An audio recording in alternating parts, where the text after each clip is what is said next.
bienvenue sur RVTV, votre télé-réalité. Problématique du port des sous-vêtements entre l'homme et la femme. Le sujet paraît banal, mais pourtant très intéressant. En tout cas, la rue s'interroge. Quelle différence entre slip et caleçon?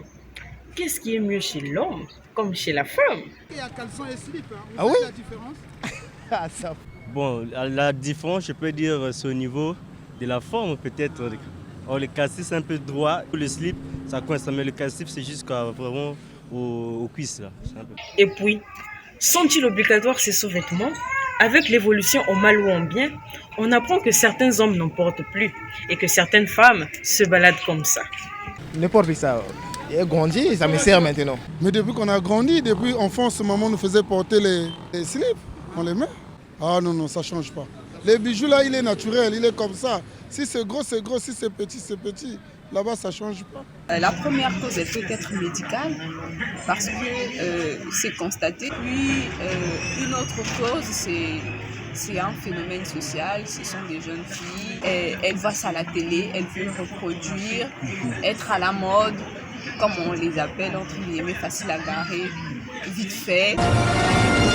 Comment les entretenir? Comment les laver? En couple, qui doit laver? Pourquoi quand c'est l'homme, c'est compliqué?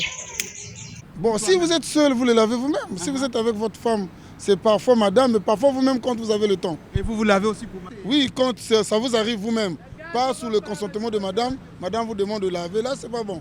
Mais si vous-même vous prenez, vous lavez pour vous avec les habits des enfants. Vous avez un petit pot, vous mettez du Pax, vous le mettez.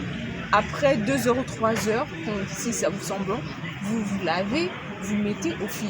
Le problème, il faut repasser avant de mettre son slip.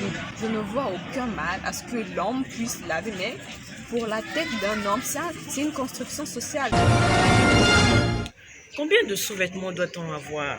Et quelle est la fréquence de changement? Ah, mais beaucoup. J'ai seulement plein de coupés, mais pas de slip. Non, mais oui. Hein. Mais il faut en avoir même 30.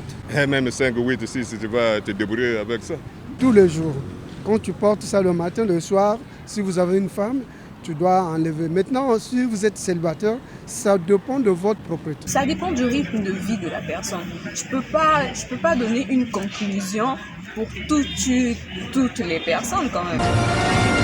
Mes chères demoiselles, mes chères copines, en tout cas, portez slip quand vous êtes dans la rue. Mes chers collègues, garçons, mettez culotte, pas que vous, mettez caleçon, mettez calebas. Évitez, non, que je mette culotte, là, ça me suffit, non. Quand ça marche de gauche à droite, après, c'est pas bon pour nous. Si sous-vêtements existent, parce que c'est très important, ou alors...